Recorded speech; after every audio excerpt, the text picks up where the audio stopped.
వచ్చినట్లయితే ప్రార్థన చేసుకుందాం ప్రతి ఒక్కరు కూడా.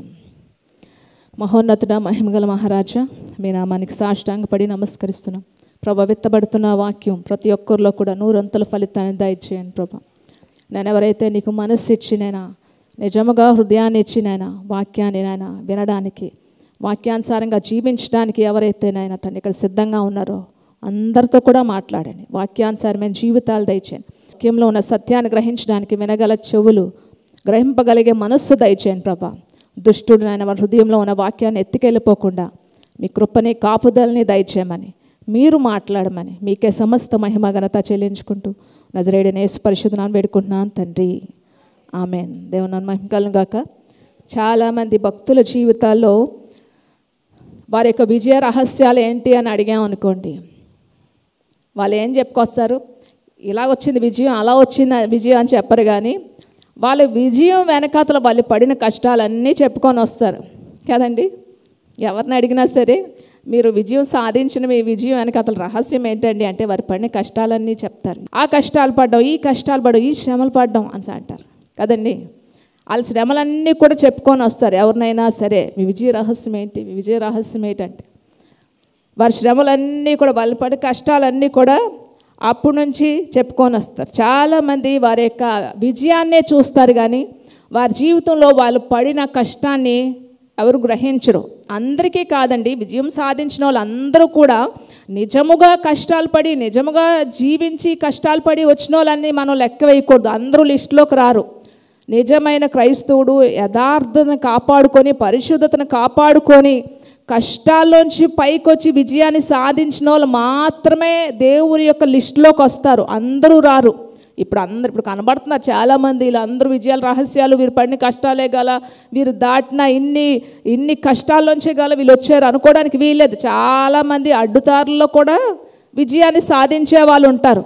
మరి అందులో ఎంతమంది అడ్డుదారుల్లోంచి విజయాన్ని సాధించారో, ఎంతమంది నిజాయితీగా బ్రతికి విజయాన్ని సాధించారో, ఇవి రెండు టాలీ అయ్యేది దేవుని యొక్క న్యాయపీఠం దగ్గర. అందుకే ఏ వ్యక్తిని కూడా జీవితంలో మనం కొన్నిసార్లు కొంతమంది తక్కువ అంచనా వేస్తుంటాం.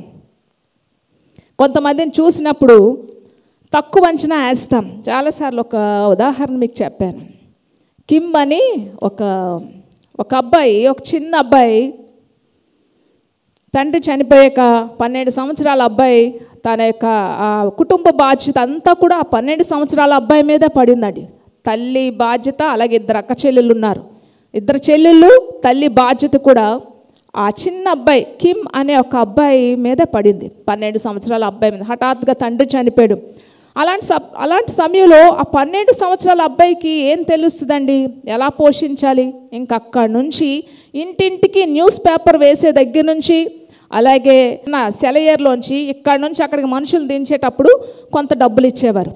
అలాగా ఆ డబ్బులు సంపాదించి, అలాగ ఏ రోజు ఆ బాబు సంపాదించిన డబ్బులు తెస్తే ఆ రోజే కుటుంబం బ్రతికేదన్నమాట. అలాంటి పరిస్థితిలో చాలా కష్టపడేవాడు 12 సంవత్సరాలు. అప్పుడు ఒకరోజు ఏమైందంటే చాలా ఆలస్యం అయిపోయింది. చాలా ఆలస్యం అయిపోయాక ఇంటికి వెళ్ళాడు. ఇంటికి వెళ్ళేటప్పటికి వాళ్ళ అమ్మ అంటుంది, నాన్న మేము భోజనం చేసేసాం, ఇద్దరు చెల్లెలు ఇద్దరు భోజనం చేసేసారు, నేను కూడా భోజనం చేసేసాను, అక్కడ అన్నం రెడీగా ఉంది, అది నువ్వు తినేసి నువ్వు పడుకుని పో, చాలా లేట్ అయింది కదా. ఆ రోజు డబ్బులు ఏం తీసుకెళ్ళలేదు, ఎందుకంటే ఎవరు కూడా రాలేదు, ఏ పని దొరకలేదు. ఆ చిన్న అబ్బాయికి 12 సంవత్సరాల అబ్బాయికి డబ్బులు ఏమీ దొరకలేదు ఆ రోజు. సో చాలా బాధతోనే వెళ్తున్నాడు. ఇంట్లో ఏమీ లేవు తినటానికి. సో ఇలాంటి సమయంలో ఎలాగా అని చెప్పి బాధతోనే వెళ్తున్నాడు. ఇంట్లో ఏమి ఉండదని తెలిసి ఇంటికి వెళ్ళేటప్పటికి వాళ్ళ అమ్మ అంటుంది, మేము తినేసాం, కడుపు నిండుగా భోంచేసేసాం, కొంచెం అన్నం ఉంది కదా అది నువ్వు తినేసే అని అంటే, ఆ అబ్బాయి అంటున్నాడు, నేను కూడా బయట భోంచేసానమ్మా, నేను కూడా తినేసాను బయట అని చెప్పి ఏడ్చుకొని దుప్పట్లో ఏడుస్తూ ఆ రోజు ఒక నిర్ణయం తీసుకున్నాడు, జీవితంలో ఎప్పుడైనా పైకి రావాలని చెప్పి. చూడండి, పడుతున్న ఒక బాధ, ఒక కష్టం, మనం వెళ్తున్న భయంకరమైన శ్రమే నిజాయితీగా ఉన్న వాళ్ళంట విజయాన్ని సాధించడానికి పెద్ద విజయ రహస్యం అంటండి. హల్లెలూయా. ఆ రోజు దుప్పటి వేసుకొని లోపల ఏడుస్తూ 12 సంవత్సరాల అబ్బాయి కిమ్ మంచి నిర్ణయం తీసుకున్నాడు జీవితంలో. అంటే ఇలాంటి దరిద్రం ఏంటి? నిజానికి అక్కడ తల్లి చెల్లెళ్ళు తినటానికి ఏం లేదు, వాళ్ళు ఖాళీ కడుపుతో మంచినీళ్ళు తాగి పడుకున్నారని బాబుకి తెలుసు. ఇంట్లో ఏం లేదు, ఊరికనే మా అమ్మ నాకు అబద్ధాలు చెప్తుందని తెలిసి ఈ అబ్బాయికి తెలుసు. అలాగే మేము తినలేదంటే అది మీరే తినేయండి అని చెప్పి ఆ కొడుకు ఏం చేస్తాడు, తినడు అని చెప్పి తల్లి కూడా అబద్ధం ఆడింది. ఎంత దరిద్రమా, ఎంత దారుణమా, పేదరికం అంటే ఇలాగుంటుందా అని చెప్పి దుప్పట్లో ఏడుస్తూ ఈ పేదరికాన్ని నేను ఎలాగైనా జయించాలి, జీవితంలో పైకి రావాలని చెప్పి నిర్ణయం తీసుకున్నాడు. ఈరోజు ప్రపంచంలో ధనికుల్లో ఒక ధనికుడండి, మ్యాటిస్ కార్ల కంపెనీ యొక్క అధినేత ఈ కిమ్ అనే అబ్బాయే. హల్లెలూయా, హల్లెలూయా. కష్టంతో జీవితంలో ఎలాగైనా పైకి రావాలి, ఈ పేదరికాన్ని, ఈ కష్టాన్ని, దీంట్లోంచి నేను ఎలాగైనా విజయాన్ని సాధించాలి. అనేక మందిని అడిగినప్పుడు వారి విజయ రహస్యాలు ఏంటి అని అంటే కష్టపడి వారి జీవితంలో వచ్చిన వాళ్ళు ఉంటారు, అడ్డుతోవల్లో కూడా విజయాన్ని సాధించిన వాళ్ళు ఉంటారు. కానీ రెండు చల్లవు దేవుని దగ్గర. ఏం చెల్తుందండి, నిజాయితీగా బయటకు వచ్చిన వాళ్ళు, నిజాయితీగా పైకి వచ్చిన వాళ్ళు మాత్రమే దేవుని యొక్క లిస్టులోకి ఏర్పరచబడతారు. సో ఇంకొంతమంది మనిషి యొక్క రూపాన్ని చూసి, మనిషి యొక్క పై వేషాన్ని చూసి కొంచెంమంది అంచనా వేస్తారు. బాగా రిచ్గా తయారయ్యి వచ్చారు అనుకోండి, బాగా చక్కగా షూటు బూటు వేసుకున్నారంటే ఏమంటారు, వీళ్ళు ధనవంతులు. మంచి పట్టు చీర కట్టుకుంటే, మనం నగలు వేసుకుంటే వీళ్ళు ధనికులు, వీళ్ళు ధనవంతులు. అలాగే చిరిగిపోయిన బట్టలు వేసుకొని అరిగిపోయిన చెప్పులతో వచ్చారనుకోండి, ఏమంటారు వాళ్ళని, వీళ్ళు పేదవారు అన్నమాట, వీళ్ళు మధ్య తరగతి వాళ్ళు అని చెప్పి బయట కనిపించే రూపాన్ని బట్టి కూడా అంచనా వేసేవాళ్ళు చాలామంది ఉంటారు.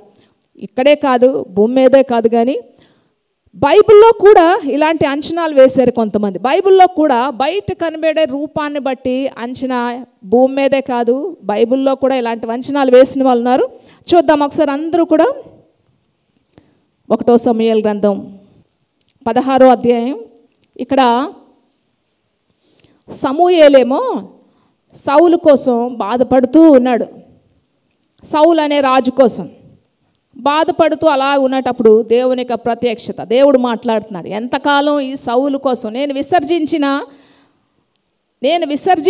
ఈ రాజు అయిన సౌలు కోసం ఎంతకాలం ఇలా బాధపడుతుంటావు, లేచి నీ యొక్క కొమ్ము, నీ యొక్క తైలపు కొమ్ములోని నూనె పోసి సిద్ధపడి పద, బెత్లెహేంలోకి యెషయా కుమారుల దగ్గర పద, నేను అక్కడ ఒక వ్యక్తిని నేను సెలెక్ట్ చేయబోతున్నాను, రాజుగా ఒక వ్యక్తిని నియమించబోతున్నాను కనుక అక్కడికి పద అంటే వెంటనే సమూయేలు భయపడతాడు. అమ్మో ఈ విషయం కానీ సౌలుకి తెలిసిందంటే నన్ను ఉంచుతాడా అని అడుగుతున్నాడు సమూయేలు.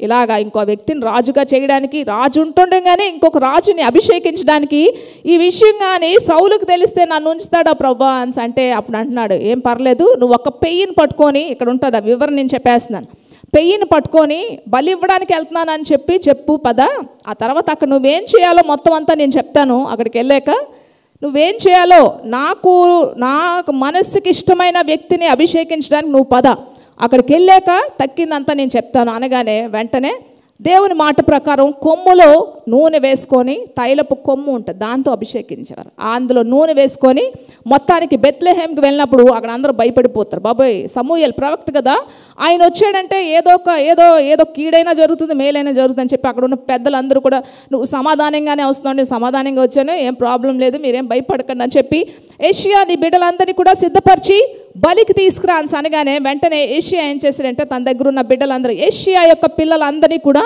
అక్కడ బలికి సిద్ధపరిచి అందరూ పదండి అని చెప్పి బలికి వచ్చినప్పుడు ఇప్పుడు మనుషులు పై రూపాన్ని చూస్తారంటానికి చూద్దాం. ఇక్కడ చూద్దాం 5 నుంచి 10 వచనాలు చదువుతాం. 1 సమూయేలు గ్రంథం 16వ అధ్యాయం 5 నుంచి 10 వచనాలు జాగ్రత్తగా మీరు చూస్తారు. అతడు సమాధానముగానే వచ్చి తిని మీరు శుద్ధులై నాతో కూడా బలికి రండి అని చెప్పి యెషయిని అతని కుమారులను శుద్ధి చేసి బలి అర్పించెను. వారు వచ్చినప్పుడు అతడు ఏలీయాబును చూచి నిజంగా యెహోవా అభిషేకించిన వాడు ఆయన ఎదుట నిల్చున్నాడని అనుకొనెను. అయితే యెహోవా సమూయేలుతో ఈలాగు సెలవిచ్చెను, అతని రూపమును అతని ఎత్తును లక్ష్యపెట్టకము, మనుషులు లక్ష్యపెట్టే వాటిని యెహోవా లక్ష్యపెట్టడు. నేను అతన్ని త్రోసివేసి ఉన్నాను.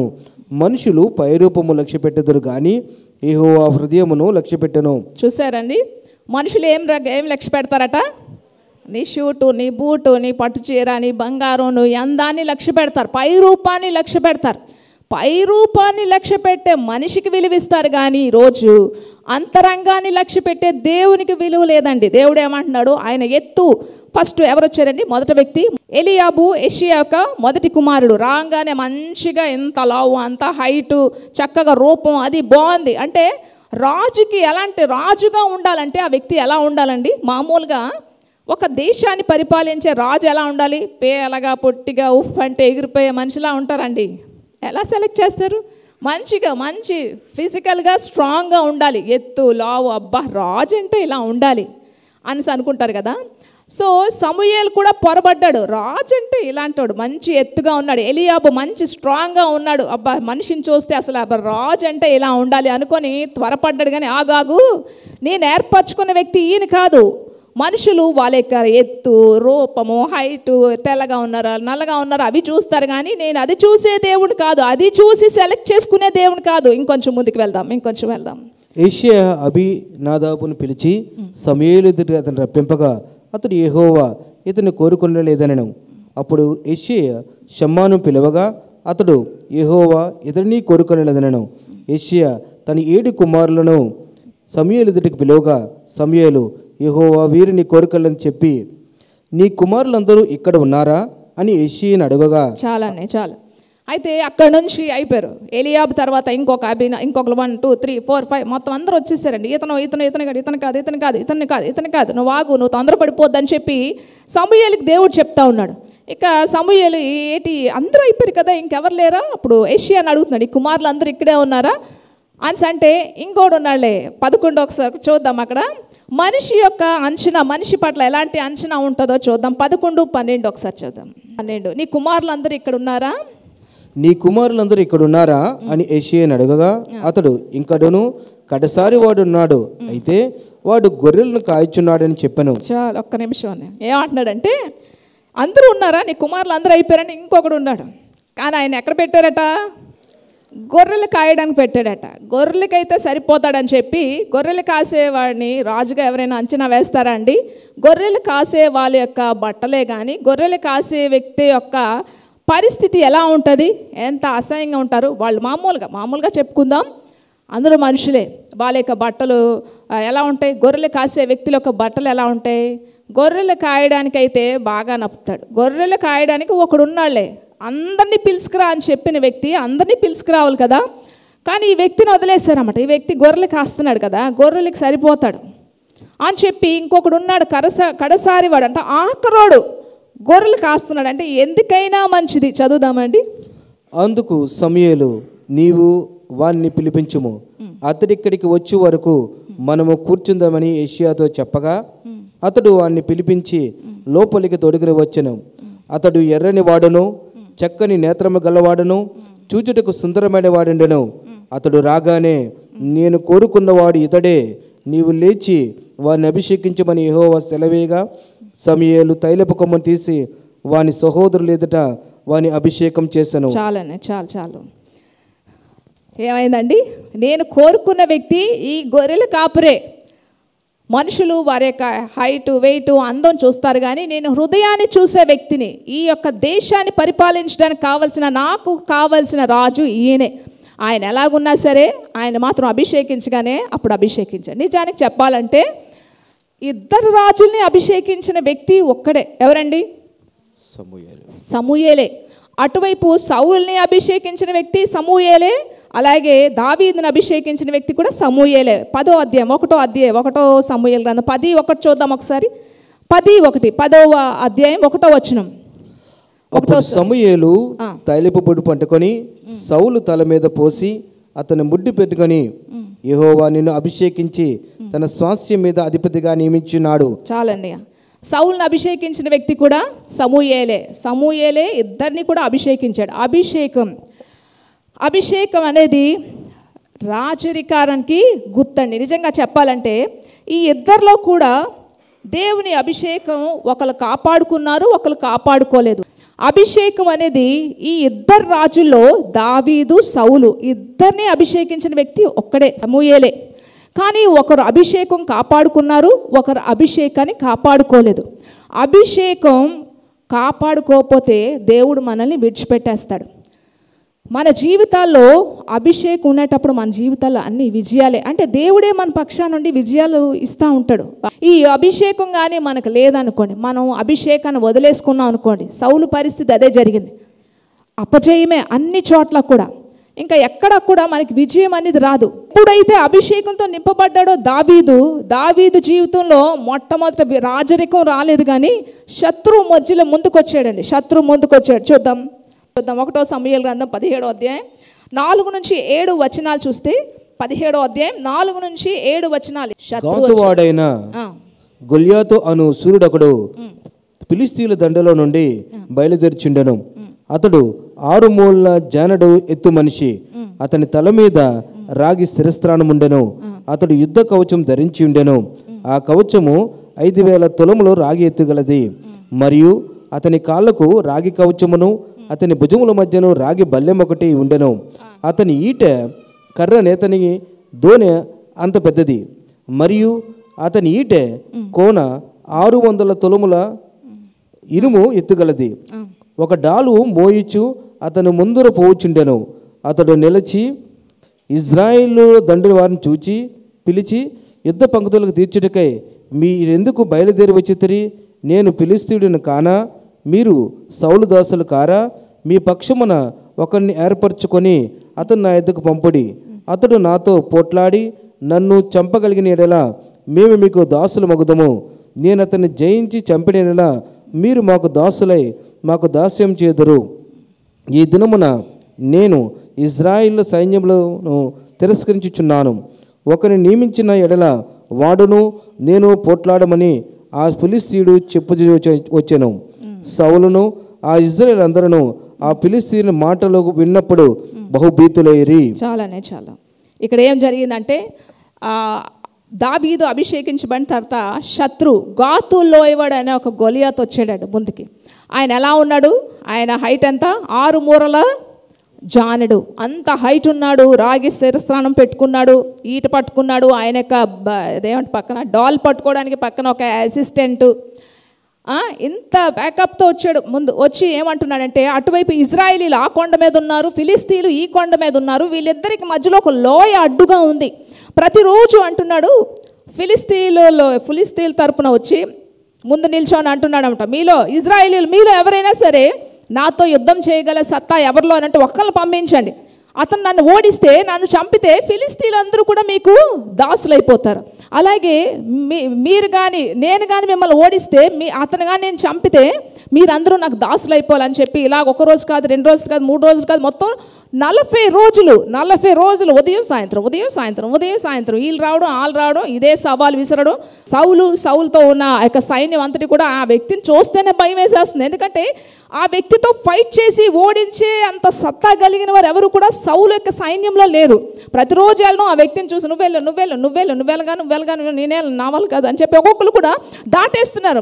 మేము ఓడించలేం, మా వల్ల కాదు అని చెప్పి ఎవరు కూడా సరైన మనిషి, సరైన సైనికుడు ముందుకొచ్చి నేను ఫైట్ చేయగలనే వ్యక్తి ఎవరు కూడా ఈ సౌలు యొక్క సైన్యంలో లేదు. ఇలా జరుగుతుంది మొత్తానికి. ఇలా జరిగాక ఆ నోట ఈ నాట మొత్తానికి ప్రతిరోజు కూడా 40 రోజులు ఇలా జరుగుతున్నప్పుడు ఒకరోజు యెషయా దావీదుని పిలిచి, యెషయా యొక్క 3 కుమారులు కూడా ఈ సైన్యంలో ఉన్నారు, సౌలు యొక్క సైన్యంలో. అయితే మీ అన్నదమ్ములు ప్రతిరోజు అక్కడ దండులో యుద్ధానికి వెళ్తున్నారు కదా, వాళ్ళు ఏం తిన్నారో లేదో తెలియదు కనుక నువ్వు ఈ యొక్క జున్ని గడ్డలు అలాగే ఈ యొక్క రొట్టెలు ఇచ్చేసిరా అని చెప్పి దావీదుని పంపించినప్పుడు దావీదు కూడా వెళ్ళి మొత్తానికి వాళ్ళకి ఇచ్చేసినప్పుడు అక్కడ ఆ నోట ఈ నోట మొత్తానికి దావీదు చెవులో పడింది అన్నమాట. ఈ గాతువాడైన గొలియాతు అంటున్నాడు, సవాల్ విసురుతున్నాడు. ఎవరు వస్తారు, ఎవరు నాతో ఫైట్ చేయగలరు, నన్ను ఫైట్ చేసి నన్ను ఓడిస్తే మేము దాసులం అయిపోతాం, లేదా మీరు మాకు దాసులు అయిపోవాలని చెప్తే ఎవరు వెళ్ళలేకపోతున్నారు. అప్పుడు దావీదు అంటాడు ఒక సైనికుడి దగ్గర, ఈ సున్నతి లేని ఫిలిష్తీయుడు ఏమాత్రం జీవం కలిగిన దేవుని యొక్క సైన్యాన్ని తృణీకరించడానికి ఆఫ్టర్ ఆల్ ఈ గొలియాతు ఏమాత్రం నేను ఓడిస్తాను అనగానే ఈ నోట ఆ నోట మొత్తానికి రాజు దగ్గరికి వెళ్ళిపోయిందండి. రాజు దగ్గరికి వెళ్ళిపోగానే వెంటనే దావీదు పిలిపించడం, నువ్వు ఓడిస్తావా, నువ్వు చూస్తే బాలుడివి చిన్న ఇంత పొట్టిగా ఉన్నావు, నువ్వేం ఓడిస్తావు, నువ్వు చచ్చిపోతావు ఆ వ్యక్తులను. లేదు లేదు, పలానా చోట ఒకసారి నేను గొర్రెలు కాస్తున్నప్పుడు ఒక సింహం వచ్చినప్పుడు నేను సింహాన్ని 2 చేతులతో చీల్చేశాను అని చెప్పి, అలాగే ఎలుగుబంటి వచ్చినప్పుడు దాన్ని నేను చంపగలిగాను. కనుక దేవుని నామాన్ని బట్టి నేను చెప్తున్నాను, తప్పకుండా ఈ గాతు లోయవాడని గొలియాత్తో నేను తప్పకుండా యుద్ధం చేసి మన సైన్యాన్ని ఇజ్రాయేలీని కాపాడుతాను, అట్టి కృపా శక్తిని దేవుడు నాకు ఇస్తాడని. కానీ వెంటనే ఏదో కొంచెం ధైర్యం వచ్చింది. ఏమో దావీదుని చూసి ఒక ట్రైల్ వేద్దాం అనుకున్నాడేమో సౌలు. పోన్లే, ఏమో చచ్చిపోతాడా బతుకుతాడా, లేకపోతే ఏదో ఒకటి అసలు ఏమవుతుందో ఒకసారి ట్రైల్ వేద్దాం, వెళ్తా ఉంటున్నాడు కదా, ఫైట్ చేసేది వాడే కదా, పోతే పోయేది వాడే కదా, ఒకసారి ట్రైల్ వేద్దాం అని చెప్పి మొత్తానికి దావీదుని పిలిపించి, దావీదుకి సౌలుకున్న ఆ శిరస్త్రాణం అన్నీ పెట్టేటప్పటికి మునిగిపోతున్నాయి అన్నీ సౌలు వేసుకునే ఆ యొక్క తలకు ఉంటుంది కదా శిరస్త్రాణం, అలాగే కత్తి, ఆ డాలు అన్నీ ఇస్తే మనోడు ఎంత ఉన్నాడో అవన్నీ అంతంత ఉన్నాయి, అవన్నీ మునిగిపోతున్నాయి, ఆ బట్టలు సరిపోవట్లేదు. అప్పుడు దావీదు అంటున్నాడు, నేను శత్రువుతో పోరాడాలంటే ఈ యొక్క లోకానుసారమైన ఈ యొక్క యుద్ధాయుధాలు పనికిరావు, నాకు కావాల్సిన ఆయుధాలు వేరేగా ఉన్నాయి, వాటితో మాత్రమే నేను శత్రువుని జయించగలనని చెప్పి, నాకు కావాల్సిన ఆత్మీయమైన ఆయుధాలతో మాత్రమే నేను శత్రువుని జయించగలనని చెప్పి ఏ ఆయుధాలు సంపాదించుకున్నాడు ఒకసారి చూద్దామండి. ఎలాంటి ఆయుధాలు తీసుకున్నాడు? దావీదుకి కావాల్సిన శత్రువుతో పోరాడడానికి దావీదుకి కావాల్సిన ఆయుధాలు ఏంటో ఎక్కడి నుంచి తెచ్చుకున్నాడో చూద్దాం. 1వ సమూయేలు గ్రంథం, 1 సమూయేలు గ్రంథం 17:40. తన కర్ర చేత పట్టుకొని ఏటి లోయలో నుండి 5 నున్నటి రాళ్లను ఏరుకొని తన యొద్దనున్న చిక్కములో నుంచుకొని వడిసెల చేత పట్టుకొని ఆ ఫిలిష్తీయుని చేరుకుపోయిను. చాలండి, చాలు. ఏంటండి దావీదు యొక్క యుద్ధాయుధాలు ఎక్కడి నుంచి తీసుకున్నాడు? సౌలు యొక్క ఆయుధాలు పనిచేయలేదు అని చెప్పి దావీదు ఏం చేశాడంటే అక్కడ ఒక ఏరు లోయ దగ్గరికి వెళ్ళాడట. ఏటిలోంచి ఎన్ని రాళ్ళు తీసుకున్నాడు? 5 రాళ్ళు తీసుకున్నాడు. ఏటిలోంచి 5 రాళ్ళు తీసుకున్నాడండి. ఇవి ఆత్మీయమైన యుద్ధాయుధాలకి సూచనలుగా ఉన్నాయి. 5 రాళ్ళు తీసుకున్నాడు కదా, 5 రాళ్ళలోంచి 4 రాళ్ళ కోసం మాట్లాడదాం. ఇందులో మొదటి రాయి దావీదు యొక్క జీవితంలో దావీదు యొక్క ప్రార్థనా జీవితానికి సూచనగా ఉంది. మొదటి రాయి గుర్తుపెట్టుకోవాలి, నేను ఎప్పుడు అడిగినా మీరు చెప్పగలిగి ఉండాలి. బలమైన ప్రార్థనా పరుడు దావీదు, బలమైన ప్రార్థనా పడు, ఇంక అలాంటి ప్రార్థనా పడు కాదండి. ప్రార్థన అనేది క్రైస్తవుడి యొక్క జన్మ హక్కు. రాసుకోండి, ఇంటి దగ్గర కూడా ఏదైనా ఒక క్యాప్షన్ రాసుకోండి, కనీసం అది చూసినప్పుడైనా అమ్మో ఇది నా జన్మ హక్కు, ప్రార్థన చేయాలని కనీసం ప్రార్థన చేసే అవకాశం ఉంటుంది. ఇంటికి వెళ్ళి ఒక మెయిన్ ఎంట్రన్స్ ఎప్పుడు 24 గంటలు మీరు ఎక్కడ చూస్తారో, ఏ ప్లేస్లో చూస్తారో ఆ ప్లేస్లో పెద్ద అక్షరాలతో రాసుకోండి, ప్రార్థన అనేది క్రైస్తవుడి యొక్క జన్మ హక్కు అని రాసుకోండి. అది చూడగానే అమ్మో ప్రార్థన చేయాలి, నా హక్కు కదా. 3 నెలలు ఏమున్నాయి? ఎలక్షన్స్ ఉన్నాయి. ఓటు హక్కు ఎవరిది? ప్రతి ఒక్కరు 18 సంవత్సరాలు దాటంగానే ఓటేసేయాలి ఉత్సాహంగా ఉంటారు. ప్రతి ఒక్కరు 3 నెలలు అబ్బాయి ఎప్పుడు ఓటు వస్తుంది, ఓటేసేయాలి, ఓటు వినియోగించుకోవాలి, ప్రతి ఒక్కరు ఓటు వేయాలి. ఎందుకంటే నేను ఒక భారతీయురాలని, నేను ఒక భారతీయుడిని, ఇండియన్ క్రిస్టియన్, నేను భారతదేశానికి నేను పౌరుడిని అని సూచనగా, దానికి నిదర్శనగా ఓటు వేయాలి. ప్రతి ఒక్కరు వేయాలా వద్దా? ఓటు వేయకపోతే మనం లిస్టులో చేర్చబడం. సో ప్రతి ఒక్కరు ఓటు వేస్తారు. ప్రార్థన అనేది క్రైస్తవుడి యొక్క జన్మ హక్కు. ప్రార్థన చేస్తే మనం ఎవరికి, దేనికి హక్కుదారులం? పరలోకానికి హక్కుదారులం. ఓటు వేయకపోతే భారతదేశంలో నువ్వు ఒక సిటిజన్, నువ్వు ఒక భారతీయుడివి, భారతదేశంలో పౌరురాలు అనే నీకు ఎలా గుర్తింపు ఉండదో, ప్రార్థన చేయలేని ఒక క్రైస్తవుడికి పరలోక పౌరుడివి అనే గుర్తింపు కూడా మీకు ఉండదు. అర్థమైందండి? అర్థమైందా? ప్రార్థన చేయకపోతే నీకు కూడా గుర్తింపు ఉండదు. ప్రార్థన చేయలేని వ్యక్తి, ఇప్పుడంటే మీకు బాగానే ఉంటుంది, ఈజీగా ఉంటుంది, ప్రార్థన చేయలేదు ఎవరు అడగలేరులే, కానీ ఒకరోజు నువ్వు దొరికిపోతావు. నువ్వు పరలోకానికి హక్కుదారుడు కాదు, నువ్వు ప్రార్థన చేయలేదు, నువ్వు క్రైస్తవుడుగా నీ జన్మ హక్కుని నువ్వు ఉపయోగించుకోలేదు. క్రైస్తవుడి యొక్క జన్మ హక్కు ప్రార్థన. నువ్వు జన్మ హక్కును ఉపయోగించుకోలేదు, ఎక్కడికి వస్తావు నువ్వు అని అడుగుతాడు దేవుడు. కనుక ఓటు హక్కు ఉపయోగించకపోతే మీకు ఎలాగా ఈ లోకంలో నువ్వు ఒక పౌరుడిగా గుర్తించదో దేశం, పరలోక పౌరుడిగా నిన్ను కూడా గుర్తించరు ప్రార్థన చేయకపోతే. కనుక మినిమం ఎంతసేపు ప్రార్థన చేయాలండి? చేయాలి. దావీదు జీవితంలో ఓటు హక్కు ఉపయోగించుకున్నాడు, జన్మ హక్కు ఉపయోగించుకున్నాడు. మొట్టమొదట ఆత్మీయ రాయి, మొదటి రాయి దేనికి సూచనగా ఉంది? ప్రార్థనకు సూచనగా ఉంది. దావీదు జీవితంలో ఎలాంటి ప్రార్థనాపరుడు అంటే అలాంటి ప్రార్థనాపరుడు కాదండి, కన్నీటి ప్రార్థనాపరుడు, ఎలుగెత్తి ఏడ్చి ప్రార్థన చేసేవాడు అనడానికి మన కీర్తనలన్నీ కూడా దావీదు రచించిన ప్రార్థన, తన ప్రార్థనే కీర్తనలుగా రాసాడు. చూద్దాం అందులో ఎలాంటి ప్రార్థన చేసేవాడు ఒకసారి చూద్దాం. కీర్తనలు 61:1 చూస్తే, దేవా నా సంచారములు అంటే కన్నీటి ప్రార్థనాపరుడు. కీర్తన గ్రంథం 61:1 2-3 వచనాలు చెప్తాను ఎలాంటి ప్రార్థన చేసేవాడో దావీదు. కీర్తన గ్రంథం 61:1 నా ప్రార్థనకి చెవియొగ్గు, నా ప్రాణం తల్లడిల్లిపోతుంటే భూదిగంతము నుంచి నా ప్రార్థన ఆలకించి. చూడండి ఎలాంటి ప్రార్థన. ఇంకొక ప్రార్థన చూద్దాం ఎలాంటి ప్రార్థన. 56:8 చూడండి. కీర్తన గ్రంథం 56:8 2-3 రిఫరెన్సెస్లు ఇస్తాను నేను. చూడండి ఎలాంటి ప్రార్థన చేసి ఆయుధాన్ని సంపాదించాడో చూద్దాం. 56:8 నా సంచారములను నీవు లెక్కించి ఉన్నావు, నా కన్నీళ్ళు ఎక్కడున్నాయి? నీ బుడ్డిలో ఉన్నాయి, అవి కవిలిలో దాచబడి ఉన్నాయి. కీర్తన 39:12 చూడండి. కీర్తన 39:12 ఎలాంటి ప్రార్థన చేసి శత్రువుని జయించాడో. ఈజీగా శత్రువుని ఏం జయించలేదని ఎంత కష్టపడ్డాడో చూడండి. యెహోవా నా ప్రార్థన ఆలకింపుము, నా మొరకు చెవియొగ్గుము, చాలండి, నా కన్నీళ్లు చూచి మౌనంగా ఉండకు. అది అన్ని చోట్ల కూడా ప్రార్థన అనే ఆయుధాన్ని సంపాదించుకున్నాడు. ప్రార్థన, కన్నీటి ప్రార్థన. దేవుని హృదయాన్ని గెలుచుకున్నాడట ప్రార్థనతో. దేవునికి సింహాసనాన్ని కదిపేశాడట ప్రార్థనతో. అందుకే దేవునికి దావీదు ఇష్టుడు ఎలాగైపోయాడు? ప్రార్థన అనే ఆయుధాన్ని సంపాదించుకున్నాడు. ప్రార్థనకి దేవుడు దిగి వస్తాడండి. కన్నీటి ప్రార్థనకి దేవుని గొప్ప కార్యాలు చూస్తాం. దాన్ని సంపాదించుకున్నాడు దావీదు మొట్టమొదట రాయిగా. ఒక ముగ్గురు దేవదూతలట దేవుని దగ్గరికి వెళ్ళి దేవునికి ఇష్టమైనవి ఇవ్వాలి మనం అని చెప్పి ఏం చేశారట, ముగ్గురు దేవదూతలు మాట్లాడుకొని దేవునికి ఇష్టమైనవి మనం ఈరోజు పట్టుకెళ్దాం, ఎవరిది ఇష్టపడతాడో దేవుడు ఎలా సంతోషిస్తాడో, మన ముగ్గురం పట్టుకెళ్ళే వాటిని బట్టి దేవుడు ఎలా సంతోషిస్తాడో చూద్దామని చెప్పి ఒక్కొక్క దేవదూత ఒక్కొక్కటి పట్టుకెళ్ళానంట దేవుని దగ్గరికి. ఒక దేవదూత భూమి మీద ఉన్న మణులు, మంచి మంచి రత్నాలు, మంచి మంచి విలువైన రాయిలు, వజ్రాలు అన్నీ కూడా ఒక మంచి గంపలో పట్టుకొని వెళ్ళి దేవుని దగ్గరికి తీసుకెళ్ళగానే, దేవా నువ్వు ఇష్టపడతావు, నీకు నచ్చుతాయి అని చెప్పి, నువ్వు వీటిని చూసి సంతోషిస్తావు అని చెప్పి విలువైనవన్నీ రత్నాలు, మణులు, వజ్రాలు అన్నీ తీసుకొచ్చానంటే దేవుడు చూసాడట. దేవుడు చూసి ఇవన్నీ నా చేతి పనులే కదా, నేనే చేశాను కదా, ఇంకా ఇందులో నేను సంతోషించడానికి ఏముంది. ఇంకొక దేవదూత ఏం చేసింది, మంచి మంచి వస్తువులండి, భూమి మీద అతి విలువైన వస్తువులన్నీ కూడా, మంచి మంచి పుష్పాలు, మంచి మంచివన్నీ కూడా దేవుని దగ్గరికి తీసుకొని వెళ్ళిందట. దేవా నువ్వు ఇలాంటివి ఇష్టపడతావని తీసుకొచ్చాను, ఇవి కూడా నా చేతి పనులే కదా.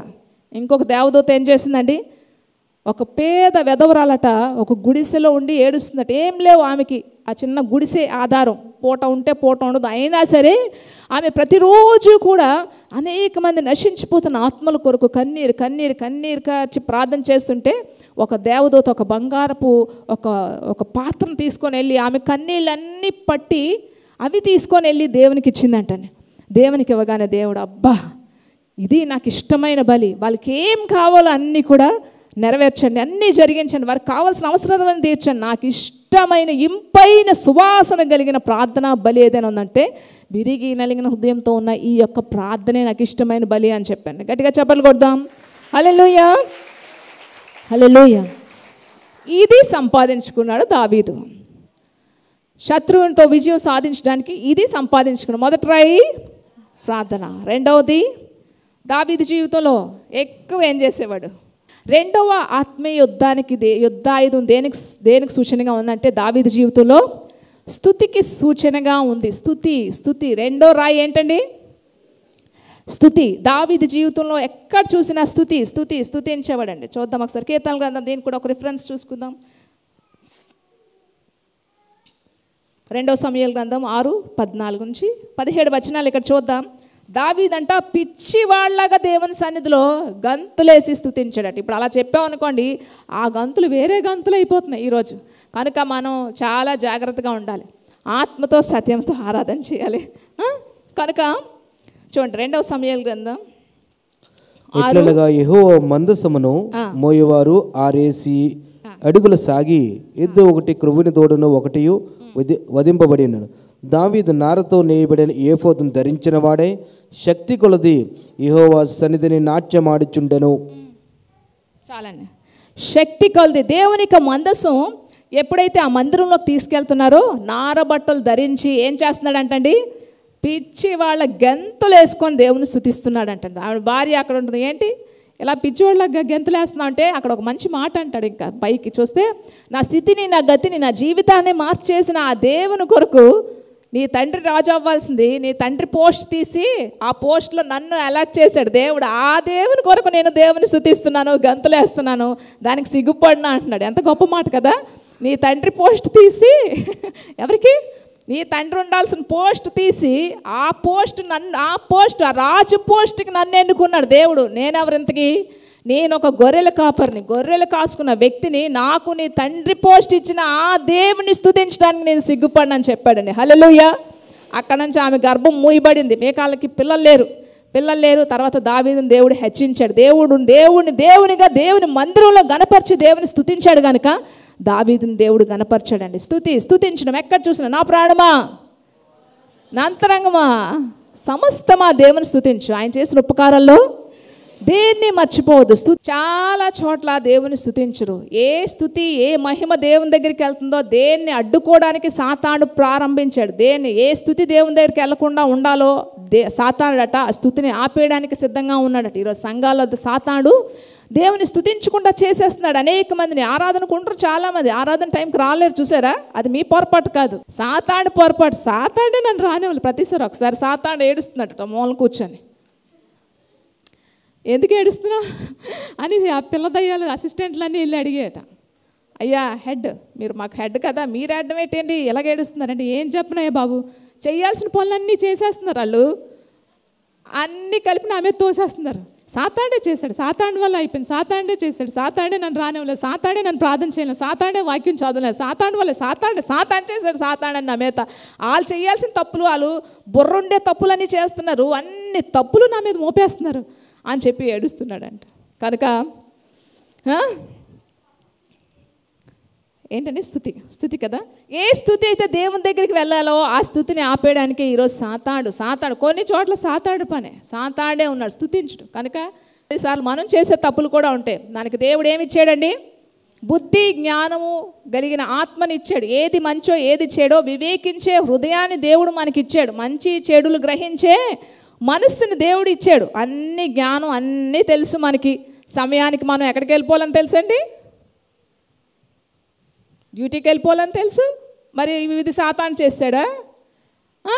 సమయానికి పిల్లల్ని ఎక్కడికి పంపించాలి, 8:30 కల్లా స్కూల్కి పంపించాలని తెలుసు. అప్పుడు సాతాను చేయలేదా కదండి. చర్చికి మాత్రమే ఏమంటాడు, సాతాను ఆటంకపరిచాడు సాతాను. కనుక కొన్నిసార్లు స్తుతినే నైవేద్యంగా స్తుతించడం దేవుని స్తుతించడంలో గొప్ప కార్యాలు దాగి ఉన్నాయి. కనుక రెండవ రాయి ఏంటండి, ఆత్మీయమైన యుద్ధాయుధాల్లో స్తుతి. మూడో దానికి వెళ్ళిపోదాం. మూడోది దేవుని మందిరానికి సూచనగా ఉంది. మూడో రాయి దేనికి సూచనగా ఉంది, దేవుని యొక్క మందిరానికి సూచనగా ఉంది. దేవుని మందిరం పట్ల దేవుని మందిరాన్ని ప్రేమించే వ్యక్తి, మందిరం యొక్క విలువ ఎంత గొప్పదో తెలుసుకున్న మొట్టమొదట వ్యక్తి ఎవరండి, దావీదే తెలుసుకున్నాడు. దావీదు ఎంత మంచి మాట మాట్లాడతాడో ఒక అధ్యాయం చూసుకుందాం, ఒక వచనం చూసుకుందాం. కీర్తనల గ్రంథం 27:4 చూసుకుందాం. కీర్తనల గ్రంథం 27:4 యెహోవా యొద్ద ఒక వరం అడిగి తిని దానిని వెదకుచున్నాను. యెహోవా ప్రసన్నత చూచుటకును ఆయన ఆలయంలో ధ్యానించుటకును నా జీవిత కాలమంతయు నేను యెహోవా మందిరంలో నివసింపగోరుచున్నాను. అది ఏమంటున్నాడండి, దేవుని మందిరం పట్ల అత్యాసక్తి, జీవితకాలం అంతా కూడా ఆయన ఆలయంలో ధ్యానించాలని ఎంతో ఆశ కలిగి ఉన్నాను. దేవుని మందిరాన్ని మందిరంగానే మనం చూడాలి. దేవుని మందిరం అంటే ఇది ఇల్లు. దీన్ని మనం ప్రేమించడం అంటే ఇందులో దేవుని పనులు చేయడం దగ్గర నుంచి, దేవుని మందిరంలో పాటలు పాడడం దగ్గర నుంచి, దేవుని మందిరంలో వాక్యం ధ్యానించడం దగ్గర నుంచి అన్ని పనులు నిజాయితీగా చేస్తే మాత్రం దేవుని ఆలయం నుంచి వచ్చిన ఆశీర్వాదాలు చాలా గొప్పవి. హల్లెలూయా. దేవుని మందిరం పట్ల బాధ్యత కలిగిన వ్యక్తి దావీదు. దేవుని మందిరంలో చిన్న పని చేసినా ఎంతో విలువ ఉందండి. దేవుని మందిరాన్ని పాడు చేయకూడదు, దేవుని మందిరాన్ని వ్యాపారంగా చేయకూడదు. ఈరోజు అనేక చోట్ల వ్యాపారం అయిపోతుంది దేవుని మందిరాన్ని. ఆ రోజు దేవుడికి ఎందుకు కోపం వచ్చింది, యెరూషలేము దగ్గర ఏం చేశారు, ఆ గువ్వలు పావురాలు ఇంకా రోకలు ఏవేవో అమ్ముతుంటే స్వయంగా యేసు ప్రభువే వెళ్ళి అన్ని తోసేసి చాలా బాధతో కోపంతో మాట అంటారు. ఏమంటారు? నా తండ్రి ఇంటిని వ్యాపారంగా మారుస్తారా మీరు? తండ్రి ఇంటి ఎవరు? దేవుడైన యెహోవా యొక్క ఇల్లు ఇది. ఆయన ఇల్లు వ్యాపారంగా మారుస్తారా? ఈరోజు ఎందుకు మేము చెప్తాం? చాలా జాగ్రత్తగా ఉండాలి. ప్రతి దాంట్లో దేవుడు చిన్నదో ఏదో మొత్తానికి మమ్మల్ని మాత్రం దేవుడు ఖచ్చితంగా నడిపిస్తున్నాడండి. ఎప్పుడు కూడా పై ఫ్లోర్ ఉంది, ఇలాగే ఉంటుంది, అది ఖాళీగా ఉంది. అది బ్యాంక్ వాళ్ళకి ఇచ్చినా, ఆఫీస్కి ఎవరికి ఇచ్చినా సరే, ఇప్పుడున్న రోజుల్లో అయితే మాకు దగ్గర 60,000 రూపాయలు వస్తుంది పైన కానీ మేము రెంట్కి ఇస్తే. కానీ మేము అది ఇవ్వలేదు. దేవుని మందిరం, ఇదంతా దేవుని మందిరంలోకి వస్తుంది. అలాగే ప్రతి దానికి ఎందుకు భయపడుతున్నాం మేము?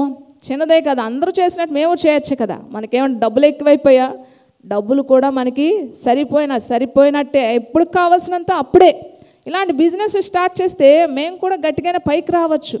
కానీ ప్రతి దాంట్లో ఎందుకు మేము భయపడుతున్నాం? ఎందుకు ఈ సంఘానికి వచ్చిన వాళ్ళు దేవుడు దీవిస్తున్నాడు? ఎందుకు మిమ్మల్ని ఆశీర్వదిస్తున్నాడు? ఎందుకు మీకు ఒక జీవితాన్ని దేవుడు ఇస్తున్నాడు? సేవకుడు కరెక్ట్గా ఉంటే సంఘం కరెక్ట్గా ఉంటుంది.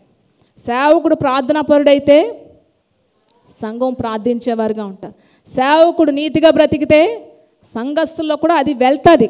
అందుకోసం సేవకుడు ఖచ్చితంగా ఉంటే సంఘం కూడా నీతిమంతులుగా, యథార్థవంతులుగా తీర్చిదిద్దబడతారు. ఈరోజు చిన్న వాళ్ళు చేయమే ఎందుకు ఖండిస్తాం? వాళ్ళకి ఆ సమయంలో బాధ అనిపించవచ్చు. సో అప్పటి నుంచి కూడా ఆయిల్ కానీ ఏమీ కూడా ఇక్కడ అమ్మలేదండి. దేవుని యొక్క సన్నిధిని చాలా జాగ్రత్తగా, చర్చిని జాగ్రత్తగా కాపాడాల్సిన బాధ్యత మాదే కాదు, మీది కూడా. ఇందులో చిన్న మచ్చ కూడా రాకుండా దేవుని యొక్క మహాదైవాలు ఇప్పటి వరకు కూడా దేవుడు మమ్మల్ని కాపాడుతున్నాడు అనడానికి దేవునికి మహిమ కలుగును గాక. సో మందిరం పనులు చేయడం దగ్గర నుంచి మందిరాన్ని ప్రేమించడం అంటే ఏంటి? చర్చిని చూసి ప్రేమించడం కాదు. దేవుని మందిరం ఇది అంటే ఇది ఒక సంఘం. దీని పట్ల మీరు బాధ్యత కలిగి ఉండాలి. ప్రతి ఒక్కరు బాధ్యత కలిగి ఉండాలి. ఏ పని చేసినా కూడా దేవుని మందిరంలో చేసే ప్రతి చిన్న పని కూడా ఎంతో ఆశీర్వాదాన్ని ఇస్తుంది. ఇక్కడ ప్రతి శుక్రవారం కూడా ఫ్రైడే ప్రేయర్ అయిపోయాక సిస్టర్స్ అందరూ కూడా చర్చ్ క్లీన్ చేసాక ఇంటికి వెళ్తారు. అది ఎంత దీవెనండి. వాళ్ళకి ఇప్పుడు కనపడకపోవచ్చు, కానీ ఒకానొక దినాన వాళ్ళు దీవించబడినప్పుడు ఎక్కడి నుంచి వచ్చింది ఈ దీవెన? దేవుని మందిరంలోనూ నేను మైక్ పట్టుకొని నేను మాట్లాడితే ఎంతో, మీలో ఎవరు బాత్రూమ్లు కడిగితే మీకు నాకు అదే కొలత దేవుడు కొలుస్తాడు. హల్లెలూయా. యుద్ధం చేసిన వాడు ఎంతో, యుద్ధ వస్తువులు ఉంటాయి కదా, కత్తులు అన్నీ కూడా కాపలా కాసేవాడు కూడా అదే ఇస్తాడట దావీదు. ఎంత మంచి మాట అది. అదే కొలత వాళ్ళకి, యుద్ధం చేసిన వాడికి, యుద్ధం దగ్గర కాపలా ఉన్నవాడికి ఒకటే కొలత దావీదు చెప్తున్నాడు. ఇక్కడ మేమెంతో మీరు అంత. నేను ఇప్పటికీ నేను చేస్తాను కాబట్టి ఇతరులకి చెప్తాను. దేవుని పని నిజముగా ఆశతో చెయ్యాలండి. ప్రతి ఒక్కరూ చెయ్యాలి. ఎంత గొప్ప దీవెన, ఎంత గొప్ప దీవెన. ఒకరోజు ఒక గొప్ప దైవ సేవకుడట వాక్యం చెప్తూ మధ్యలోని ఎందుకో బయటికి వెళ్ళాడు. బయటికి వెళ్ళి ఫోన్ మాట్లాడుతుంటే అక్కడ బాత్రూమ్ దగ్గరట ఒక ఆమె బాత్రూమ్ క్లీన్ చేస్తుందట. బాత్రూమ్ క్లీన్ చేస్తుంటే ఆయన కళ్ళు ఆమె మీద పడ్డాయి. ఎక్కడి నుంచో, అమ్మాయిని ఎక్కడో చూశాను నేను అనుకొని ఆ అమ్మాయిని అడుగుతున్నాడు. అమ్మాయి నేను ఎక్కడో చూశాను నిన్ను, నువ్వు బాగా తెలిసిన అమ్మాయిలాగా ఉన్నావు అంటే, అవునండి అన్న. నిన్ను ఎయిర్పోర్ట్లో చూశాను కదా. అవునండి. ఎయిర్పోర్ట్లో నీ పని ఏంటమ్మా? అక్కడ అంతా క్లీన్ చేస్తావా? ఎందుకంటే ఇక్కడ కూడా బాత్రూమ్ గడుగుతుంది కదా. సో ఎయిర్పోర్ట్లో అంతా క్లీన్ చేస్తావా? ఒక స్వీపర్వా? లేదండి. ఫ్లైట్లో ఏమైనా పని ఉందా? ఫ్లైట్లో పని చేస్తావా నువ్వు? లేకపోతే ఎయిర్ హోస్టేజ్వా అంటే కాదండి. మరి ఏంటమ్మా నీ పని? నేను చాలాసార్లు ఎయిర్పోర్ట్లో చూశాను, ఫ్లైట్లో కూడా చూశాను. అసలు నువ్వేం పని, నువ్వు అక్కడ ఏం చేస్తావు అంటే ఏమంటుందని ఆమె ఫ్లైట్ పైలట్ నండి. నేను ఆశ్చర్యపోయాడు. ఒక పైలట్ అయ్యండి చర్చ్ బాత్రూమ్లు కడుగుతున్నావా? అవునండి. ఈరోజు దేవుడు నాకు శక్తిని, బలాన్ని ఇచ్చాడు, అన్నీ ఇచ్చాడు. నా భర్త కోసం కష్టపడతాను, నా పిల్లల కోసం కష్టపడతాను, నా సొంతానికి ఎంతో కష్టపడతాను. ఈరోజు నా ఒంట్లో బలము, శక్తి, నా రక్తం, నాకు ఊపిరి అన్నీ ఇచ్చిన దేవుని కొరకు నేను కష్టపడడానికి సిగ్గుపడినాడు అని చెప్పి మంచి సాక్ష్యం ఇచ్చిందండి. గట్టిగా చెప్పాలి కూడా దేవుని చూద్దాం. హల్లెలూయా, హల్లెలూయా. సో దావీదు జీవితంలో దేవుని గడప దగ్గర ఉంటే చాలు, మందిరం గడప దగ్గర ఉంటే చాలు, దేవుని సన్నిధిలో వాక్యం ధ్యానిస్తే చాలు. నేను బ్రతికి దినమంతా కూడా ఒక వరాన్ని ఇవ్వుతండి అని కోరుకున్నాడు. దావీదు జీవితంలో మందిరాన్ని ప్రేమించే వ్యక్తి కనుక దావీదుకి దేవుడు గొప్ప కుమారుడిని అందించి, ఆ కుమారుడు ద్వారా ఈరోజు కూడా యెరూషలేము చూడండి ఎంతమంది వెళ్ళి వస్తుంది. Holy place, Holi land. అక్కడికి వెళ్ళి ఎంతోమంది అక్కడ ముద్దు పెట్టుకుంటారు ఆ ల్యాండ్ మీదకి, ల్యాండ్ అవగానే. ఎందుకంటే అది పరిశుద్ధ స్థలం, అంత గొప్ప పరిశుద్ధ స్థలం, ప్రపంచానికి అది హోలీ ల్యాండ్గా పరిగణించబడిందంటే దావీదు యొక్క వంశం నుంచి వచ్చిన వ్యక్తిని దేవుడు ఎన్నుకున్నాడు కట్టడానికి. హల్లెలూయా. మూడవదిగా దావీదు జీవితంలో ఏం కోరుకున్నాడండి? దేవుని మందిరాన్ని కోరుకున్నాడు. నాలుగోది, త్వరగా వెళ్ళిపోదాం, చాలా సమయం అయిపోతుంది. నాలుగోది తగ్గింపు. దావీదు జీవితంలో తగ్గింపు అండి. తను తగ్గించుకునేవాడు హెచ్చించబడతాడు. బైబిల్ గ్రంథంలో దేవుడు రాసి పెట్టేశాడు అన్నీ కూడా. నువ్వు తగ్గించుకుంటే నువ్వు హెచ్చించబడతావు. అది కోరుకున్నాడు. దేవునికి ఏది ఇష్టమో అన్నీ కోరుకున్నాడు దావీదు జీవితంలో. తగ్గింపు అంటే ఎంత గొప్ప తగ్గింపు అంటే దావీదు జీవితంలో కొన్ని వచనాలను ముందుకు వెళ్ళిపోదాం మనం. ఒక దగ్గర ఒక వ్యక్తి చాలా ఘోరంగా తిడతాడు దావీదు జీవితంలో. కాళ్ళు చెప్పులు కూడా ఉండవు, రాజు అయి ఉండవి, తను కాపాడుకోవడానికి, తన సైన్యాన్ని, తన కుటుంబాలను కాపాడుకోవడానికి వెళ్ళిపోతూ ఉంటే ఒక వ్యక్తి భయంకరంగా తిడతాడు. అలాంటి సమయంలో దావీదు ఏమంటాడు? ఈ వ్యక్తిని దేవుడు అధికారం ఇవ్వకపోతే ఈ వ్యక్తి నన్ను తిట్టడు కదా అని చెప్తే పక్కనున్న వ్యక్తికి కోపం వచ్చేస్తూ ఉంటుంది. అయ్యా, నువ్వు ఒక్క మాట సెలవిస్తే, నువ్వు రాజు అయ్యుండి నేను ఎన్ని మాట్లాడుతుంటే నువ్వు ఊరుకున్నావేంటి అని అంటే, ఒక్క మాట నువ్వు మాట్లాడితే నేను వెళ్ళి ఆ వ్యక్తి యొక్క తలని ఛేదించి వస్తాను అని అంటున్నాడు. ఏమొద్దు, నువ్వేం మాట్లాడుకు. దేవుడు ఆ వ్యక్తిని తిట్టమని చెప్పకుండా ఆ వ్యక్తిని నన్ను తిట్టడు కదా, ఒకవేళ ఆ శాపాలని దేవుడు నాకు ఆశీర్వాదంగా మారుస్తాడేమో అని గొప్ప మాట మాట్లాడతాడండి. ఏ పోస్ట్లో ఉన్నాడు ఆయన? ఒక రాజు అయ్యుండి ఎలాంటి మాట మాట్లాడాడు, ఎంత తగ్గించుకున్నాడు. ఎక్కడ చూసినా సరే దావీదు తగ్గించుకొని వస్తుంటే దేవుడు హెచ్చించుకొని వెళ్తున్నాడు. మొదటిది ఏంటండి? రెండోది, మూడోది, నాలుగోది తగ్గింపు. 4 రాళ్ళు, మంచి రాళ్ళు సంపాదించుకున్నాడు. యేసు ప్రభులో ఏమున్నాయో, యేసు ప్రభు ఈ లోకంలోకి ఏమొచ్చాడు, ఎలా వచ్చాడండి? దీనుడిగా వచ్చాడు. తాను రిక్తునిగా చేసుకొని సిలువ మరణం పొందునంతగా తగ్గించుకున్నాడట. యేసు ప్రభులో ఏ తగ్గింపు ఉందో దావీదులో ఆ తగ్గింపు ఉన్నదండి. యేసు ప్రభు దేవుని మందిరం కోసం ఎలా ప్రాణం పెట్టాడో ఆ మందిరాన్ని కోరుకున్నాడు దావీదు. స్తుతి మహిమ 24 గంటలు పరలోకంలో దేవుని స్తుతించడమే, అది ఆయనకి ఇష్టం, అది కోరుకున్నాడు దావీదు. నెక్స్ట్ ఇంకోటి ప్రార్థన. చెమట రక్తముగా కారునంతగా యేసు ప్రభు ఎలాగా ప్రజల కోసం కన్నీరు కార్చారో, ప్రార్థన చేశారో ఆ ప్రార్థన ఎన్నుకున్నాడు. ఈ దావీదు యేసు ప్రభు ఇద్దరికీ కూడా కనెక్షన్ ఉంది గనుకనే దావీదు వంశంలోంచి యేసు ప్రభు రావడానికి ఇష్టపడ్డారు. హల్లెలూయా. చాలామంది ఉన్నారు, ఎన్నుకోవచ్చు కదా. దావీదు వంశంలోంచి యేసు ప్రభు రావడానికి గల కారణం, యేసు ప్రభులో ఎలాంటి క్వాలిటీస్ ఉన్నాయో దావీదులో కూడా అవి కనబడుతున్నాయండి. హల్లెలూయా. సరే, ఇప్పుడు 4 రాళ్ళు ఎన్నుకున్నాం, 4 రాళ్ళు సంపాదించుకున్నాడు. 5వ రాయి సంగతి ఏంటి? 5వ రాయి దేవుడే పిలిచి ఇచ్చాడండి. 5వ రాయి దేవుడే పిలిచి ఇచ్చాడు. చూద్దాం. నాట నుంచి 1 సమూయేలు గ్రంథం 16-13.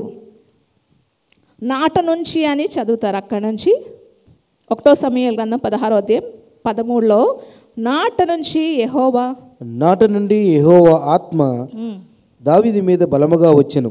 తరువాత సమూయేలు లేచి రామాకు వెళ్ళిపోయాను. చాలా నాట నుండి ఏమొచ్చిందంట దావీదు మీదకి? ఆత్మ అంటే పరిశుద్ధాత్మ. ఈ 4 రాళ్ళు ఉండి దేవుని శక్తి కానీ దేవుని ఆత్మ కానీ లేకపోతే ఈ 4 రాళ్ళకి ఏ విలువ ఉండదు. ఎందుకంటే నా ఆత్మ లేనివాడు నా వాడు కాదు. దేవుని ఆత్మ మీలో లేకపోతే మీరు దేవునికి సంబంధించిన వ్యక్తులు కాదు.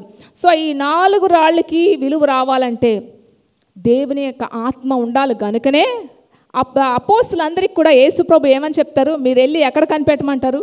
మీరు యెరూషలేములోకి వెళ్ళి కనిపెట్టండి. దేనికోసం? పరిశుద్ధాత్మ కోసం. పరిశుద్ధాత్మని నింపబడ్డాక వీరి ద్వారా అనేకమైన సూచక్రియలు జరిగాయి. కనుక నాట నుంచి దావీదు మీదకి ఏమొచ్చింది? దేవుని యొక్క ఆత్మ, దేవుని అభిషేకంతో నింపబడ్డాక ఇప్పుడు 5 రాళ్ళు సెట్ అయ్యి. ఫస్ట్ది, రెండవది, మూడవది, నాలుగవది, 5వది దేవుని ఆత్మ. పరిశుద్ధాత్మతో నింపబడిన దావీదు వడిసెల్లో ఒక్క రాయి వేసి గొలియాత్ ముందుకు వెళ్ళాడండి. గొలియాత్ ముందుకు వెళ్ళి నిల్చోగానే ఏమంటున్నాడు? ఏం మాట్లాడుతున్నాడు? నువ్వా? ఏమంటున్నాడు?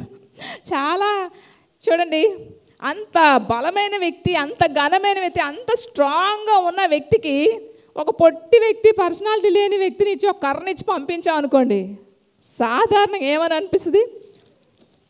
ఏమంటున్నాడు? అదే మాట అంటున్నాడు గొలియాత్ కూడా. ఏమంటున్నాడు? నేను కుక్కలా కనిపిస్తున్నాను నేను, లేకపోతే నన్ను ఏమనుకుంటున్నాను? అసలు ఇలాంటి వ్యక్తిని పంపించారు నా ముందుకు యుద్ధానికి.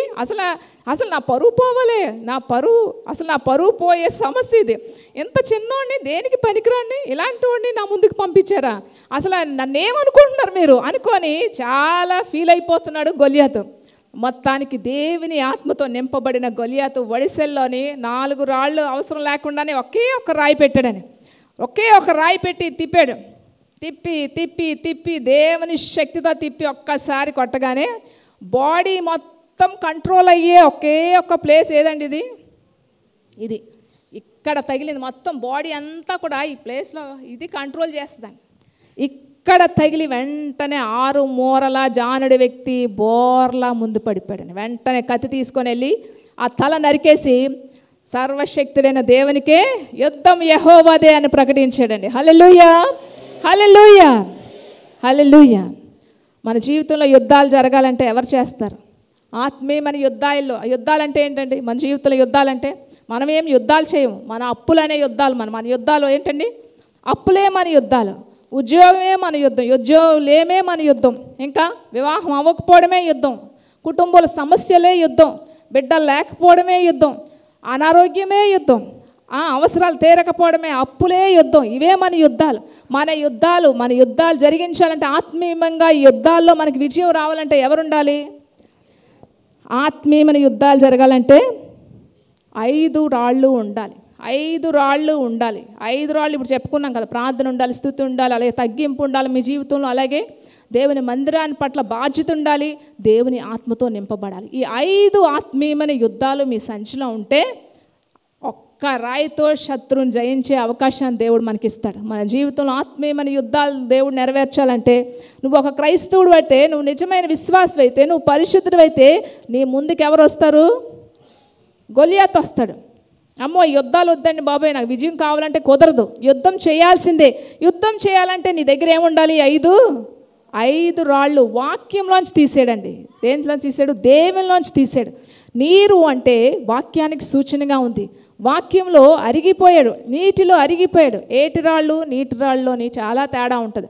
సముద్రం రాళ్ళు అయితే గరుపుగా ఉంటాయి, కానీ ఏటి రాళ్ళు అయితే నున్నగా ఉంటాయి కదా. నున్నగా అంటే వాటర్ ఫ్లో అయ్యి రాయ అరిగిపోద్ది. రాయ అరిగి అరిగి అరిగి నున్నగా తయారవుద్ది. నున్నని రాళ్ళు తీసాడు. నున్నగా ఉన్న రాళ్ళు తీసి వెడుసల్లో పెట్టి కొట్టగానే శత్రు బోర్లా పడి గొప్ప విజయాన్ని, అసలు ఏ విధంగా అంచనా వేయలేని వ్యక్తి ద్వారా దేవుడు గొప్ప విజయాన్ని ఇచ్చాడండి. ఈరోజు మన జీవితంలో ఆత్మీయమైన యుద్ధాలు జరగాలంటే, నిజమైన క్రైస్తవుడు విశ్వాసం అయితే నీ జీవితంలో యుద్ధాలు వస్తాయి, కానీ యుద్ధాల్లో జయించడానికి దేవుడు గొప్ప కృపనిస్తాడు. దావీదు పట్ల చాలా తక్కువ అంచనా వేశారు. దావీదుని చాలా తక్కువ అంచనా వేశారు. దావీదు ఎవరు? ఉన్నాడండి, ఆఖరిలో ఉన్నాడు, గొర్రెలు కాసుకుంటున్నాడండి. ఈరోజు చాలామంది తక్కువ అంచనా వేస్తారు. కొంతమందిని చూస్తే, పల్లెటూరులను చూసినా, చదువుకున్నారంటే 4 ముక్కలు నోట్లో ఉన్నాయంటే ఏమంటారు? మా అంతటోరు లేరంటారు. పల్లెటూరు వాళ్ళని చూసినా, చదువు లేని వాళ్ళని చూసినా వాళ్ళని ఏదో విధంగా వాళ్ళని ఆట పట్టించాలనుకుంటారు. కానీ ఎవరు ఆట పట్టిస్తారు ఎవరిని?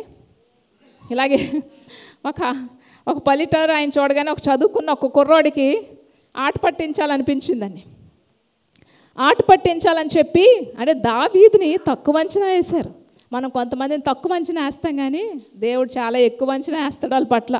సో ఈ కుర్రోడు చదువుకున్నాడు కదా, ఈ పల్లెటూరు అని చూడగానే వాళ్ళ యొక్క భాష తీరు ఇవన్నీ చూడగానే ఒక ఆట పట్టిద్దామని చెప్పి, ఏం తాదే ఎలా ఉన్నావు అని చెప్పి, నేను ఒక ప్రశ్న వేస్తాను నీకు, నువ్వు నాకు సమాధానం చెప్పావనుకో, నేను నీకు 100 రూపాయలు ఇస్తాను. ఒకవేళ నువ్వు సమాధానం చెప్పకపోతే నువ్వు నాకు 100 రూపాయలు ఇవ్వాలి అని చెప్పాడండి. చెప్పగానే అలాగేనైనా అని చెప్పి, అలా కాదు నేనే ఫస్ట్ ప్రశ్న వేస్తాను. నాకు ఎక్కువ చదువు లేదు కదా, నువ్వు బాగా చదువుకున్నావు కదా. నేను బాగా చదువుకున్నాను, నాకు ఎక్కువ చదువు లేదు కదా, సో నేనే ఫస్ట్ ప్రశ్న వేస్తాను. నువ్వు కరెక్ట్గా సమాధానం చెప్పావనుకో, నేను నీకు 50 రూపాయలు ఇస్తాను. నేను చెప్తే నువ్వు నాకు 100 రూపాయలు, ఎందుకంటే నాకు చదువు లేదు కదా.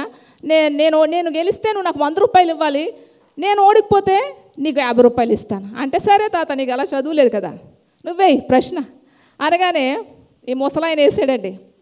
3 కాళ్ళ పక్షి ఎక్కడ ఉందని చెప్పి అడిగాడు. 3 కాళ్ళ పక్షి అంటే చాలాసేపు ఆలోచించాడు. ఎక్కడా కూడా దొరకట్లేదు ఆన్సర్. అంత ఆలోచించి నా వల్ల కాదు అని చెప్పి ఇదిగో 100 రూపాయలని ఇచ్చాడు. 100 రూపాయలని ఇవ్వగానే నా వల్ల కాదు, నేను చెప్పలేను ఆన్సర్ అని చెప్పి 100 రూపాయలు ఇవ్వగానే సరే అనుకొని వెళ్ళిపోతున్నాడు. ఆగాగా ఎక్కడికి వెళ్ళిపోతున్నా, నువ్వు చెప్పు దాని సంగతి అని అంటే జోబులోంచి 50 రూపాయలు తీసి నాకు తెలియదు అని చెప్పి ఇచ్చి వెళ్ళిపోయాడండి. కనుక తక్కువ అంచనా వేయడానికి వీల్లేదు. చాలామంది తక్కువ అంచనా వేస్తారు. దావీదు పట్ల కూడా చాలా తక్కువ అంచనా వేశారు. దావీదు పట్ల కూడా చాలా తక్కువ అంచనా వేశారు, కానీ దేవుడు గొప్ప విజయాన్ని ఇచ్చాడు. దేవుడు కొన్నిసార్లు మనం విజయం సాధించాలంటే అరగొడతాడు, విరగొడతాడు, నలగొడతాడు. అలాగే వెండి బంగారాన్ని అగ్నిలో కాల్చినట్టు కూడా దేవుడు మనలో అనేకసార్లు కాలుస్తుంటాడు, కానీ విజయం మాత్రం మనదే. యుద్ధం యెహోవాది. మోకాళ్ళ మీదకి వెళ్దాం. ప్రతి ఒక్కరు కూడా మోకాళ్ళ మీదకి వెళ్దాం. మోకాళ్ళ మీదకి వెళ్దాం. 5 రాళ్ళలో ఒక్క రాయి అయినా ఉందండి? మిమ్మల్ని మీరు పరీక్షించుకోవాలి. ఎంతమందికి ప్రార్థనా జీవితం ఉంది? ఎంతమంది దేవుని మందిరం పట్ల ఆసక్తి కలిగి ఉన్నారు? బాధ్యత అంటే ప్రతి ఒక్కరికి బాధ్యతే. ప్రతి ఒక్కరూ బాధ్యత నెరవేర్చాలి. ప్రార్థన అనేది మనిషి యొక్క హక్కు, జన్మ హక్కు. ఉపయోగించుకోవాలి. లేకపోతే పరలోక పౌరసత్వాన్ని నువ్వు కోల్పోవాల్సి వస్తుంది. ప్రతి ఒక్కరూ హక్కుదారులుగా ఉండాలి. ఈ లోకంలో బ్రతికే 50-60 సంవత్సరాలకే ఓటు హక్కు ఉపయోగించుకోవాలని చెప్పి ఎంత తాపత్రయపడతారు. మరి యుగాలు బ్రతికే పరలోకంలో నువ్వు హక్కుదారుడు కావా? హక్కు సంపాదించుకోవాలంటే కనీసం 2.5 గంటల ప్రార్థన. అది దశంభాగం మాత్రమే. అది అయిపోయాక నువ్వు ఎక్స్ట్రా ప్రార్థన చేస్తే ఆ రోజులో నువ్వు ఏదో దేవునితో కొంచెం సమయం కేటాయించినట్టు. దేవుని స్తుతించాలి. చర్చిలోనే కాదు, ఇంట్లో కూడా కుటుంబ ప్రార్థన చేసుకున్నప్పుడు స్తుతి చెల్లించాలి. కొంతసేపు ఆరాధన చేసుకోవాలి, పాటలు పాడుకోవాలి, ప్రార్థన చేసుకోవాలి. ప్రతి ఒక్కరు కూడా తగ్గించుకోవాలి. జీవితంలో తగ్గించుకోవాలి.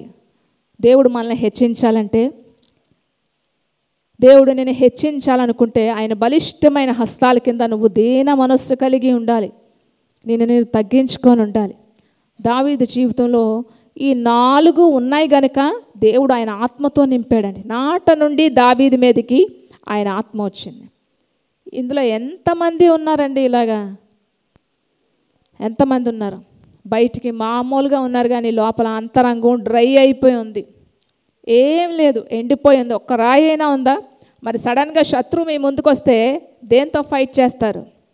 ఎలా యుద్ధం చేస్తారు?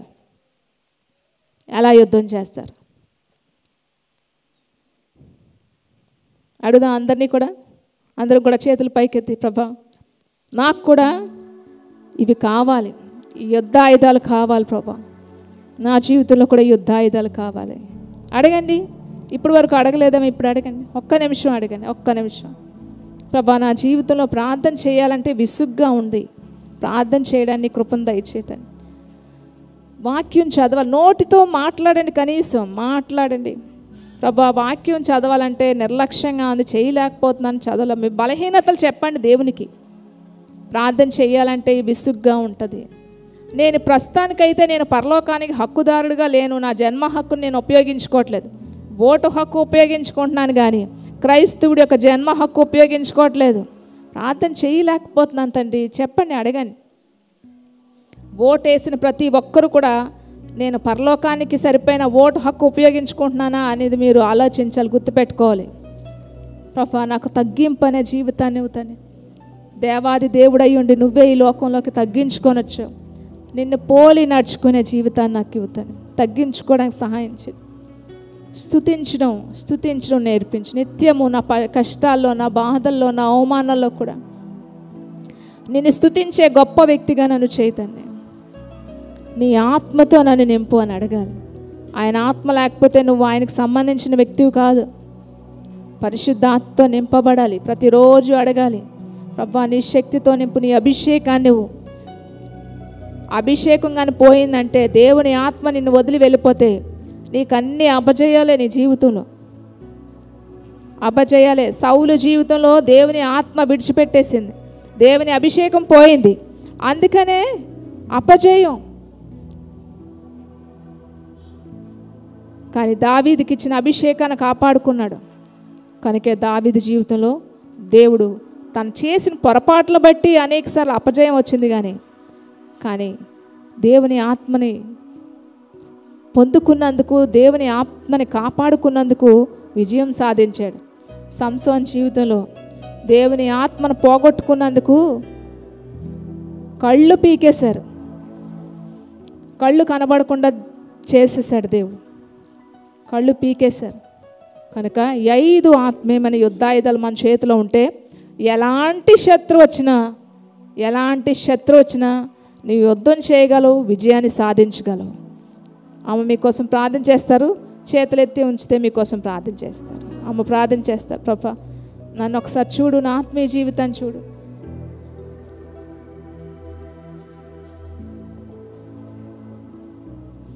ప్రార్థన చేసుకుందాం. మహాపరిశుద్ధుడా, నీ పాదాలకు వందనాలు చెల్లిస్తున్నాం. సర్వోన్నతుడా, సహాయం చేయండి దేవా. ప్రతి వ్యక్తి జీవితంలో ఈ 5 రాళ్ళు ఉండడానికి కృప దయచేయండి. ఏ బిడ్డలైతే ఇష్టపడి నాయన చేతులు ఎత్తారో ఆ బిడ్డల మీదకి నాయన నీ ఆత్మ అభిషేకాన్ని దయచేయండి. పరిశుద్ధుడా, పరలోక అభిషేకాన్ని దయచేయండి. శత్రువుని జయించేలాగా నాయన నీ శక్తితో నింపమని అడుగుతున్నాం, సహాయం చేయండి. జీవాధిపతి నీకు వందనాలు. ప్రార్థించడం, స్తుతించడం, నీ మందిరాన్ని ప్రేమించడం, తగ్గించుకోవడం, పరిశుద్ధాత్మతో నింపబడ్డం తండ్రి, ఇవన్నీ కూడా నాయన చేతులు ఎత్తిన బిడ్డలందరి మీదకి వెళ్ళేలా సహాయం చేయండి. నీ గొప్ప కార్యాలు విడుదల చేయండి ప్రభా. శత్రువుని వారి పట్ల యేసు నామములో బంధించండి. గొప్ప విడుదల దయచేయండి తండ్రి నాయన, విడుదల దయచేయండి, సహాయం చేయండి. మీరు మహిమ పొందండి. వాక్యం వారి హృదయంలో ఉండేలా సహాయం చేయండి. దాని ప్రకారంగా జీవించడానికి కృప దయచేయండి. మీకు మహిమ వచ్చేలా సహాయం చేయండి. ఇంకా రక్షించబడలేని వారికి రక్షణ దయచేయండి, మారు మనసు దయచేయండి. మీ చిత్తం జరిగించండి. ఈ వాక్యం వారి హృదయంలో ఉండి ఆ విధంగా జరిగించుకోవడానికి కృప దయచేయండి. యేసుక్రీస్తు నామములో ఈ సమయాన్ని ఇచ్చినందుకు వందనాలు దేవా. యేసుక్రీస్తు నామమును అడిగి వేడుకొని ప్రార్థిస్తున్నాం తండ్రి. ఆమేన్. హల్లెలూయా, హల్లెలూయా.